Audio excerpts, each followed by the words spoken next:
Who has impressed us the most in this one day cup so far?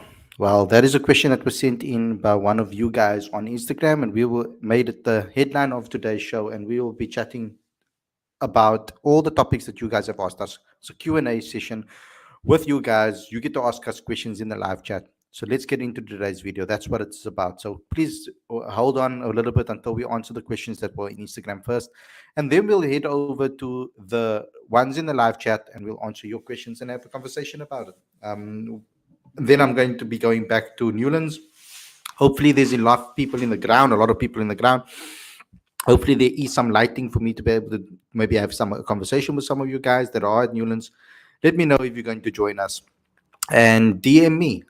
Get in touch with me on social media, either on Twitter or on Instagram, and let me know if I must meet up with you guys and we can have a chat on camera and we can put it up on the channel. It would be nice to do some fan cams at the game. I'll be going back there very soon.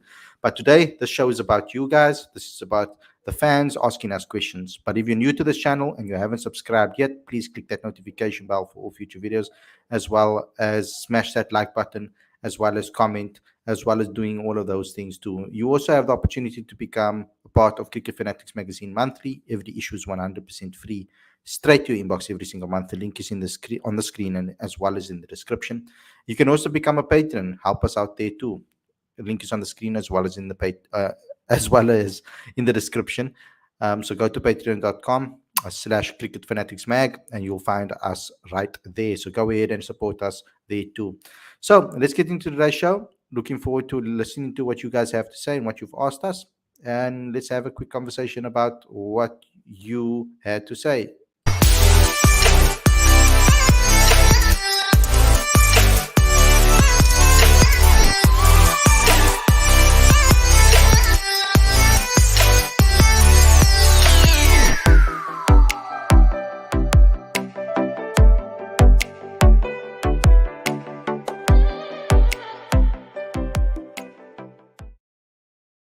A very good evening. Welcome to Cricket Fanatics Magazine. This is your fan Q&A session. I'm your host, Khalid Maiden. This is my co-host, Aditya.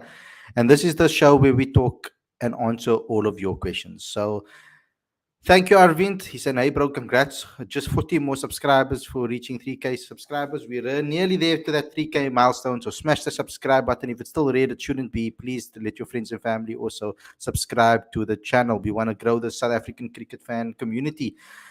Yeah, so this is the show where we answer your questions. Welcome to the show, everybody. Smash that like button, please. Go ahead and do so right away. It costs you absolutely nothing. What are you doing? Why are you waiting? Smash that like button. Let's go. And then let's get into today's questions. So the first question is from CK Core. I think that's how you pronounce it. Every single time I mess it up, and every time I probably pronounce it differently. What do you think of Faf as RCB captain?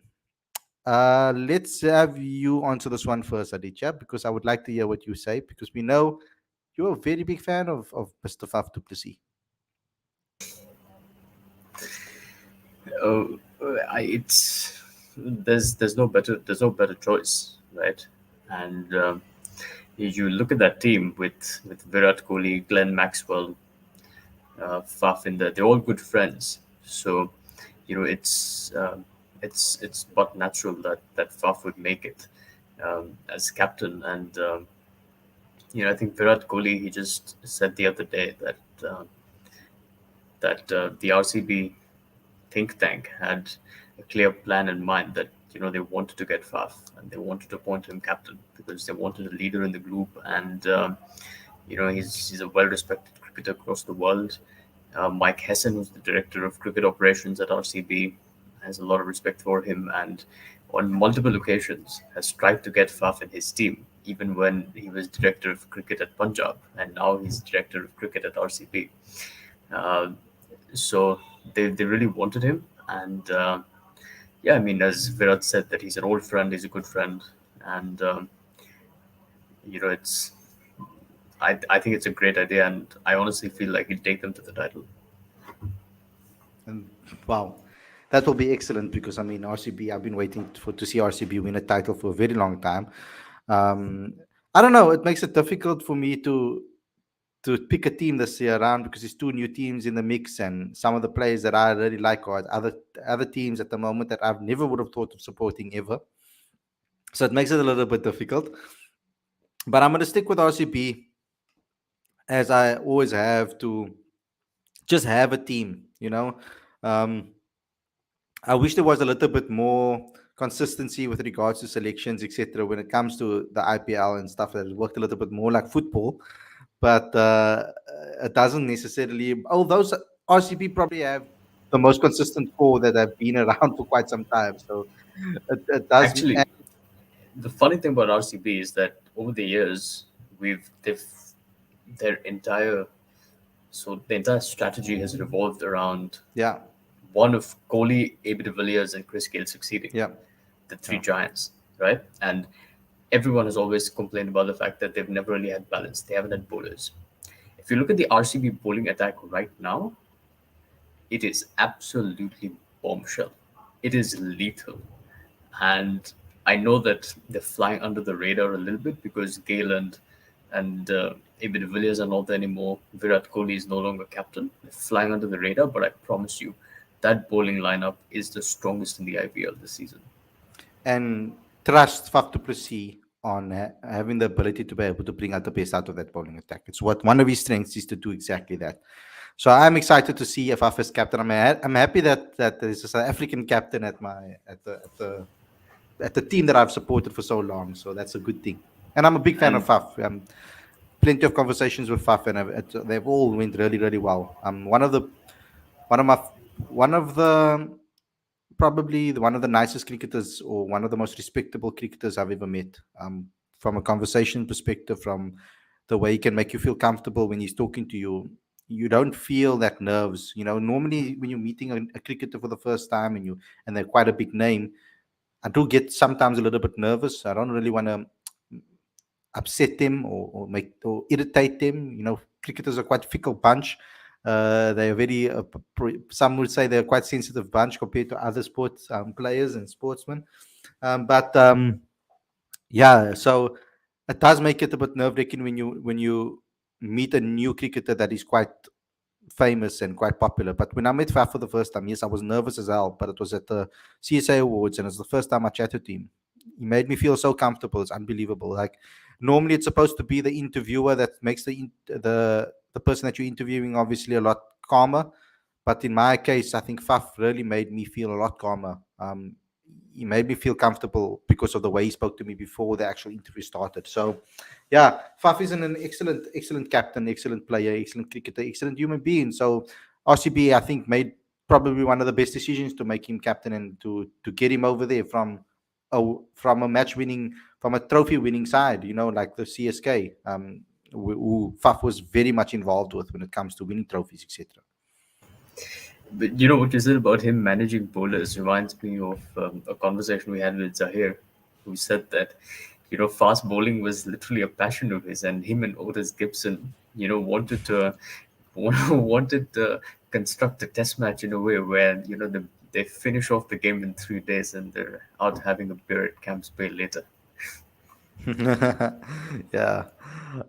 Excellent. Let's move on to the next question. Okay, the next question before we get into the live chat is the main headline, and that is which players have impressed you the most in the one day camp? In the one day cup, sorry. I wish it was a one day camp. That would be awesome. I've missed camps. I haven't been in a camp in a very long time. I almost feel like having one of those school camps. Those old in-day school camps we used to go on as kids. Um, One of those would be awesome. To go back into time and go back into those situations. Anyway, but Lisa Brinker sent this one in. She says, "Which players have impressed you the most in the One Day Cup?"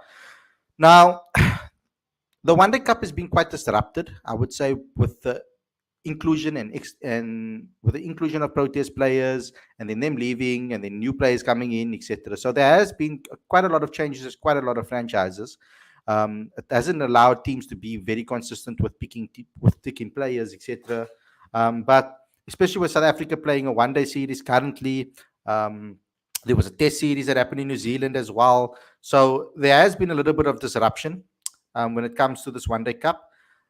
But there have been some excellent performers. Now, Vian Libber to me with a bat has been excellent.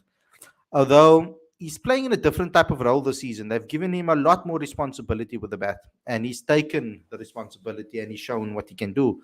Now, I really think that Vian Libbe in the future could possibly be a very important middle order batter, or maybe even a finisher for South Africa. I think for international cricket, just because he's playing domestically at in the top order doesn't necessarily mean that's the only role he can play. I think Vian Lip is one of those players that is very adaptable. He can adapt his game to many different situations. He knows how to hit the ball long. He knows how to rotate strike. He knows how to play good cricketing shots, cutting, being deft, and all of those type of things he's good at. So Vian Lip has really impressed me with the way he's batted. Big hundreds that he scored so far in this one day cup, which is very important for a batter to do so. That he's obviously trying to show what his ability is with the bat. But like I said, there has been a little bit of the disruption. Like yesterday was a good day. For example, Heinrich Klaassen scored a century. Diego Rosier has been doing well this season as well. He's been playing pretty damn well for the Warriors. It's a pity the Warriors have two of the highest of the top run scorers in the tournament so far. Hopefully, they can get results that actually equal that. So with the Sam, he's also been quite impressive. He has 150 to his name. I think with the bat, that's very important for him for national selection in the future. But with the ball, it's been clear cut who's been the main guy, and that's been Sasanda Magala. 17 wickets in 4 games. Incredible performances from him. He's also played pretty well with the bat as well so far in various games domestically that he's played. But the next best in line is 3 tying on 10. So Moreke, Mangru, and Bartman are all on 10 wickets in more matches than Mangala, actually. So Mangru has played 5, Bartman has played 5, but okay, Sepo Moreke has played 3. But Magala's been so far ahead of everybody else. It's been so ridiculous. I was really hoping that this will be the competition where we'll see a youngsters really step up. Tian van Vuren, I think I have to mention that he's come back really well after a very difficult time in the T20s. He really struggled over there, but he's come back pretty well with the ball in this particular competition. So it's very good to see that. I would like to see him obviously show what he's capable of with the bat as well. But yeah, enjoying the One Day Cup so far. It's been difficult to keep track with everything because of so much cricket that is happening currently, and getting to see which ones are live and which ones are streamed and when are they playing at your home ground. Like they're playing at Newlands currently, which I'm going to go there very, very soon, guys. I'm going to head over to Newlands and go watch the rest of the remaining of that match. But yeah, it's been difficult to keep track of everything. But yeah, those two have been the standout so far. There's still a long way for the competition to go. Aditya, anybody that really stood out to you? Because there's different people stepping up in this tournament, and there has been the T20 competition. It shows the difference between one day and T20 cricket. I want to there have been a bunch of remarkable performances, but I want to mention Magala because he was also in the news for failing that fitness test. So I feel like that shouldn't overshadow the fact that he's about 7 wickets away from the next wicket taker in the tournament. So credit to him. Yeah, it's incredible to see that though. It like debunks the whole stigma that we have around this. Because he's been ruled out of playing for South Africa because of a failed fitness test, and then he goes back to the Lions and he performs the way he does. I wonder if it is really hampering his performance, because at the moment it clearly looks like it isn't. So, to what extent do we take that ruling? Do we take that understanding? It doesn't make sense that he's failed the fitness test but then performs like he has currently. Even the but when a lot of people have a look at him and the way he's built, he is quite a big lad, and a lot of people will look at him and from the outside judge it based on that. Um, and I've had this argument with a lot of people. Actually, I've said that I don't think that his weight or his size necessarily affects his performance. And people were like, "What are you talking about? It has to." And I'm like, "But he's getting results regardless. He's taking wickets consistently all across the formats. That's internationally, the way he's bowled and the the difficulties he had with bowling had nothing to do, I think, with regards to his fitness or his weight. I think it's got to do with his nerves and mentality to remain calm under the pressure, because he never wasn't bowling in the same manner as in which he bowled domestically. He bowls differently for some reason, and it does look like he gets a little bit nervous. But I want to give him props where it's due, And well done to Sasana Magala. So far, he's been excellent in this tournament. Let's move on. Let's move on. Let's move on. Let's get to some of the questions in the live chat. Like you guys know, it will be a little bit of a shorter show, guys, because I do need to get back to Newlands. I'm sorry about that. We will make it up to you. Maybe Sunday we'll have a longer show. Maybe not at DJ. He'll leave probably while we're still talking for the second hour, maybe. Uh, hey, bro. Okay, that was the subscriber one. Khalid Ikson makes his test debut against Bangladesh. I think he will, to be fair. To be honest, I think actually this will be the test match, the test series that he will get an opportunity because I think without Rasi there, without Aiden there, it only makes sense. Without Zubair Ramza now, with the current things that are going on with the ICC investigation and all of those type of things, it seems like it's only logical to bring Ryan Rickleton into the team, isn't it, Aditya? If he doesn't make his debut in this series, I don't know when he will. That's so true. It's so true. Like, I don't understand. Like, if he doesn't, really, seriously, if he doesn't, you're 100% correct. If he doesn't, then I don't know. We probably were going to see some new additions into the squad again. That with Zubair Hamza out now at the moment, with everything that's happening around him, still waiting to see what's really going to be going down over there. But to look at that squad again and to bring that squad up on the screen, I'm sorry, let's just get that question, the comment away.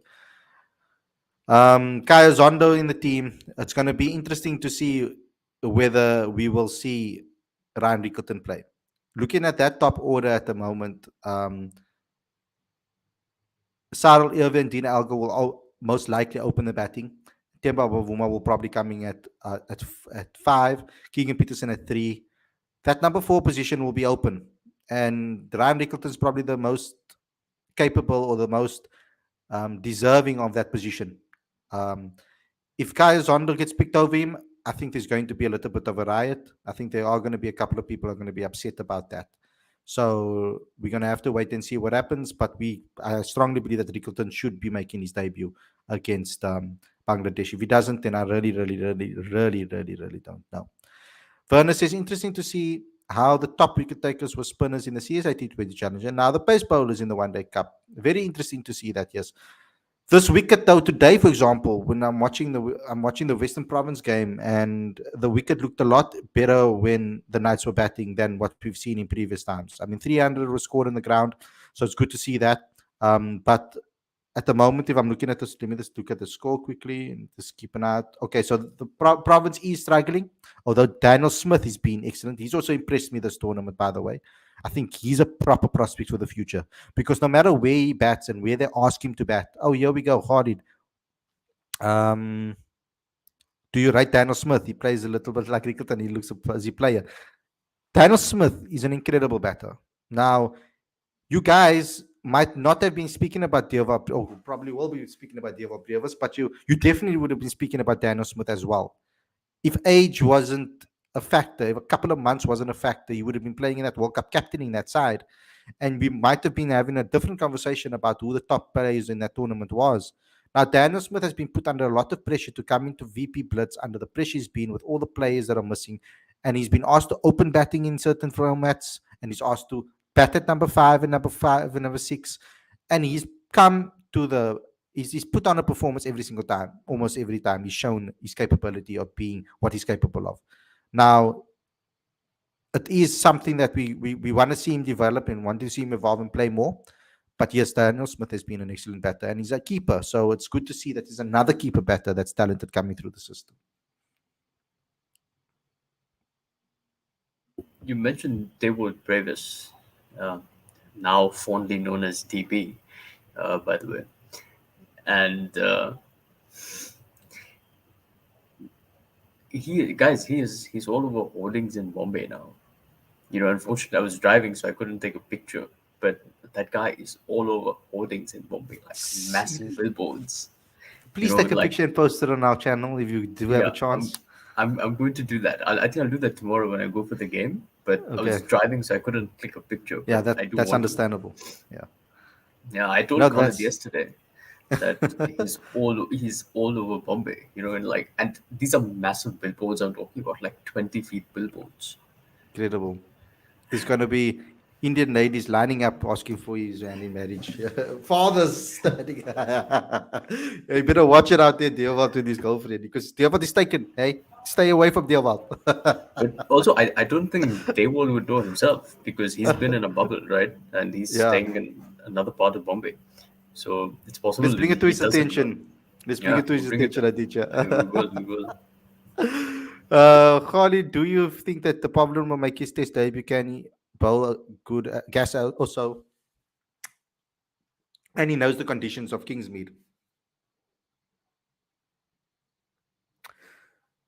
I do think that he's the right player to play, especially with under Nokia missing, KG missing now as well, Lungi missing. There's no pace in this team, so I think they're going to need to play the Pavlin. It only makes sense to play the Pavlin and then another seamer with him, either Lizard Williams or Clinton Steeman or Lutus Pamela. One of those players need to play with him, and then I think two spinners is going to be needed in in Kingsmead. We might see Maharaj and Simon Armour play together. That will be interesting to see. But I think the Pavlin should be making his debut. It would be good to see him play. I think they need the pace. What's your thoughts on that, Aditya? I'll put the squad again on the screen. Yeah, I do. I do think they're going to need as much pace as they can get in the absence of KG and Lungi, primarily because the Bangladeshi players have they play spin all year round. So the nature of the track and South Africa's spinners won't bother them per se, but they have to find like South Africa will have to find ways of being unpredictable and ensuring that they give Bangladesh what they don't want. So yeah, I do think that the extra pace will be more than welcome. Mhm. Aditya, this is straight for you. Will the IPL as a tournament be able to maintain the same standard, intensity, and competitiveness with 10 teams as it did with 8? And is 2 months not possibly a bit too long? Okay, to answer the first question, I do think that the standard intensity and competitiveness will be just as good, if not better. I think it's going to get better, because if you have two teams, the dynamic with two new teams it changes, right? There is that element of the unexpected, and I think there's plenty of scope for surprise for the fans, and the teams as well. Uh, is 2 months not a bit too long? Interestingly, the number of games is exactly the same. I think 76 games, from start to finish, and that's exactly how it's been for a period of time. I think what they haven't done as much is have as many double headers as they used to previously, and Mm.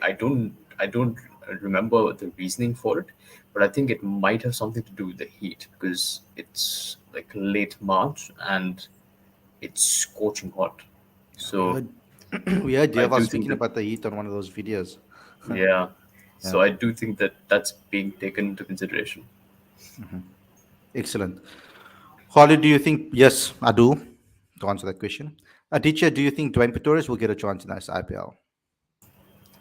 Very difficult to tell because um, Chennai's Chennai's strength has always been its spinners. So whether they pick Mitch Santana or Dwayne Pretorius, they've also got Chris Jordan and Dwayne Bravo there.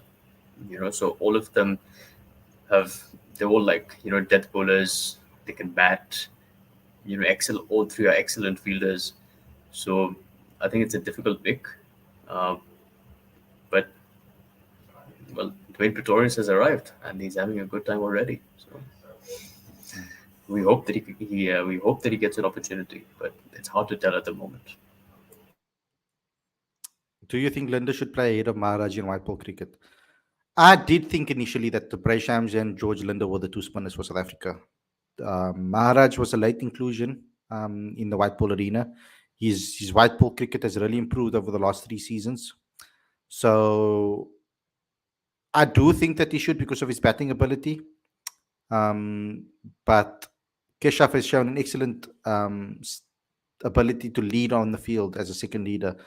And he's also shown his ability with the bat too now recently. So if he improves that, then he could be really in contention, because you only really need a 20 or 30 from a likes of Keshav consistently.